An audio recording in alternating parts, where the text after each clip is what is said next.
As a music director वो बहुत ही प्रतिभाशाली थे, बहुत ही सफल थे। अपने शुरुआत के दौर में सारे ही गाने उन्होंने रफ़ी साहब से गवाए। तो ऐसा क्या हुआ था कि उन्होंने रफ़ी साहब से मुंह फेर लिया और अच्छे अच्छे गाने जो रफ़ी साहब अगर गाते तो चार चांद लगा देते, ऐसे गाने उन्होंने रफ़ी साहब को ना देके किसी दूसरे सिंगर से गवाए।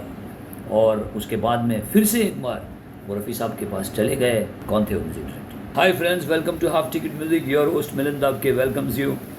आज हम बात कर रहे हैं एक ऐसे म्यूज़िक डायरेक्टर साहब के बारे में जो बहुत ही प्रतिभाशाली, बहुत ही टैलेंटेड म्यूज़िक डायरेक्टर।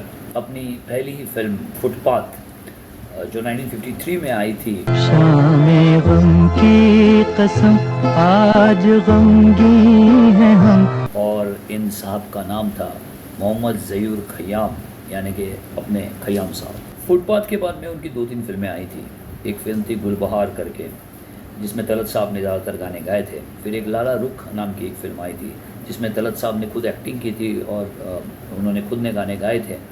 फिर सुबह होगी एक फ़िल्म थी राज कपूर साहब की, जिसमें खयाम साहब ने बहुत कमाल का म्यूज़िक दिया था। और इस फिल्म में रफ़ी साहब ने उनके लिए गाना गाया था और वो गाना राज साहब पे पिक्चराइज़ नहीं हुआ था, बल्कि वो गाना पिक्चराइज़ हुआ था जो कैरेक्टर आर्टिस्ट थे रहमान साहब, उनके ऊपर ही गाना पिक्चराइज हुआ था। इस प्यार में ये हाल हो, उस प्यार से तौबा तौबा। लाला रुख फिल्म में एक कैरेक्टर आर्टिस्ट के ऊपर जो एक गाना था जो पिक्चराइज किया गया था, वो गाना रफ़ी साहब ने गाया। कली कली के लब पर तेरे हुस्न का फसाना। फिर सुबह होगी, फुटपाथ, इन गानों की सफलता के बावजूद भी खयाम साहब को वो दर्जा नहीं मिला, वो रिकग्निशन नहीं मिली थी फिल्म इंडस्ट्री में। वो रिकग्निशन, वो ओहदा उन्हें मिला। वो फिल्म थी 1961 में जो आई थी, शोला और शबनम, और उसमें रफ़ी साहब ने उनके लिए गाया था। जाने क्या ढूंढती रहती है ये आँखें मुझ में, जीत ही लेंगे बाजी हम तुम, खेल अधूरा छूटे ना। उसके बाद में खयाम साहब का काफ़ी नाम हुआ और उसके बाद में उन्होंने अगली फ़िल्म जो दी थी शगुन, जिसमें फिर से एक बार रफ़ी साहब ने उनके लिए गाना गाए थे। और अगली फ़िल्म थी मोहब्बत इसको कहते हैं, और उसके बाद आखिरी कद। ये तीनों ही फिल्मों के गाने बहुत ही पॉपुलर हुए और जाहिर है इसमें रफ़ी साहब का बहुत बड़ा योगदान था। पर्वतों के पेड़ों पर शाम ठहरिए होशों में आलूं तो चले जाइएगा, और कुछ देर ठहर और कुछ देर न जा। तो इतना सब होने के बाद में ऐसा क्या हुआ कि जिसके कारण खयाम साहब ने रफ़ी साहब से मुंह फेर लिया और कई सालों तक उन्होंने रफ़ी साहब को नहीं गवाया।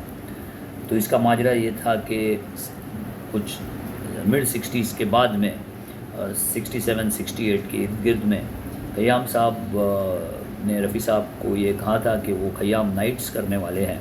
उस दौर में वो म्यूज़िक डायरेक्टर्स अपनी खुद के म्यूज़िकल शोज़ करते थे, तो इस तरह से उन्होंने कहा था कि वो खयाम नाइट्स करना चाहते हैं और वो चाहते थे कि रफ़ी साहब उनके लिए गाए। तो रफ़ी साहब ने उन्हें ज़रूर कहा कि वो ज़रूर गाएंगे, लेकिन उनको एक सलाह दे दी कि आप थोड़ा और ज़्यादा काम कर लीजिए, उसके बाद में आप ये खयाम नाइट्स कीजिएगा। तो ये बात उन्हें पसंद नहीं आई और जो रफ़ी साहब ने कहा था उसमें सच्चाई थी, क्योंकि अगर देखा जाए तो इसके पहले मुश्किल से 5 या 6 फिल्में ही उनकी आई थी। कोई बर्मन दादा की तरह या शंकर जयकिशन साहब की तरह उनकी कोई 25, 30, 40 फिल्में इसके पहले तो आई नहीं थी।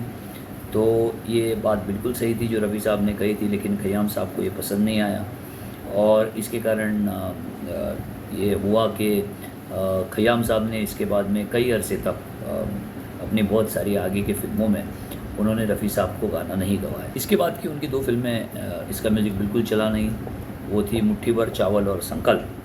लेकिन उसके बाद में कभी कभी आई और कभी कभी ने उन्हें बहुत शोहरत दे दी, लेकिन खयाम साहब ने रफ़ी साहब से ये गाने नहीं गवाए। एक फ़िल्म का जिक्र करना चाहूँगा, वो है यश चोपड़ा साहब की फ़िल्म त्रिशूल। अब इस फिल्म में संजीव कुमार साहब के ऊपर जो शुरुआत में ही गाना है, आपकी महकी हुई जुल्फ, और अमिताभ बच्चन ने जो एक अंतरा गाया है, मोहब्बत बड़े काम की चीज़ है। किताबों में छपते हैं चाहत के किस्से। ये दोनों ही गानों में खयाम साहब ने यशुदास साहब की आवाज़ का इस्तेमाल किया। शशि कपूर जी के लिए उन्होंने किशोर दा से गाने गवाए थे। यशुदास साहब बहुत बड़े प्लेबैक सिंगर है और साउथ में उनका बहुत बड़ा नाम है, लेकिन इसके साथ में ये भी सच्चाई है कि कहीं पे भी अमिताभ बच्चन साहब को वो आवाज़ सूट नहीं हुई, या इवन जो पहला गाना उन्होंने बहुत खूबसूरत गाया था लता दीदी के साथ में आपकी महकी हुई, लेकिन ये बात मैं ज़रूर कहना चाहूँगा और मैं नहीं जानता कि आप में से कितने लोग मेरी बातों से सहमत होंगे। अगर रफ़ी साहब ने ये गाना गाया होता तो जो आज गाना बहुत ही खूबसूरत है उससे ज़रूर 10 गुना ज़्यादा वो गाना खूबसूरत होता। ये बात कहने के बाद मैं यहाँ पे ये भी कहना चाहता हूँ कि यहाँ पे कोई हम किसी का अवमान नहीं करना चाहते या अवज्ञा नहीं करना चाहते, किसी को छोटा नहीं दिखाना चाहते। यशुदास जी बहुत बड़े सिंगर थे, हैं, रहेंगे और इसी के लिए हम सब उनको इतना मानते हैं, लेकिन इसके साथ में जो अंदर की अपनी एक बात है, एक अपनी धारणा है, वो भी बोलना ज़रूरी है कि रफ़ी साहब की कंपैरिजन किसी के साथ नहीं हो सकती। और अगली फ़िल्म भी बता देता हूँ, फ़िल्म थी नूरी, और वहाँ पे भी उन्होंने नितिन मुकेश जी की आवाज़ का इस्तेमाल किया और रफ़ी साहब से गाने नहीं गवाए। देखिए इसमें बहुत सारी दूसरी चीज़ें भी होती हैं कि डायरेक्टर क्या चाहता है, किसकी आवाज़, आर्टिस्ट क्या चाहता है, किसकी आवाज़, वो अपनी जगह है। लेकिन ये भी तो सच्चाई है कि खयाम साहब अगर आज खयाम साहब बने थे उस वक्त तक, तो उसमें वो सारे ही गाने शामिल थे जो रफ़ी साहब ने गाए थे। उस वक्त अगर किसी और को लेके वो गाने बनते तो क्या खयाम साहब होते? क्यों नहीं लाला रूप के बाद में और गुलबहार के बाद में और फिर सुबह होने की बाद में क्यों नहीं खयाम साहब बने? वो बने तो शोला और शबनम और शगुन और मोहब्बत इसको कहते हैं उसके बाद में ही तो बने। तो ये सच्चाई है जो कभी कभी थोड़ी कड़वी होती है, लेकिन बताना बहुत ज़रूरी है। इस बीच में एक फ़िल्म ज़रूर आई थी जिसका नाम था शंकर हुसैन, लेकिन उसमें एक गाना ज़रूर था कि जहाँ पे खयाम साहब को और किसी की याद नहीं आई, वहाँ पे कोई दूसरा सिंगर उन्हें समझ नहीं आया और वो समझे थे कि ये गाना अगर कोई गा सकता है तो वो सिर्फ मोहम्मद रफ़ी गा सकता है।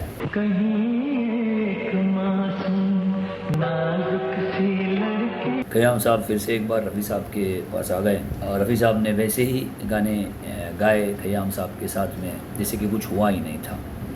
और 1980 में रफ़ी साहब चले गए और उसके पहले एक फ़िल्म थी चंबल की कसम, जहाँ पे एक गज़ल स्टाइल का गाना था और जो एक ड्यूएट था और लता दीदी के साथ में था। 3-4 अंतरे हैं, अलग अलग आलाप है, वो एक माइलस्टोन गाना बन के रह गया है।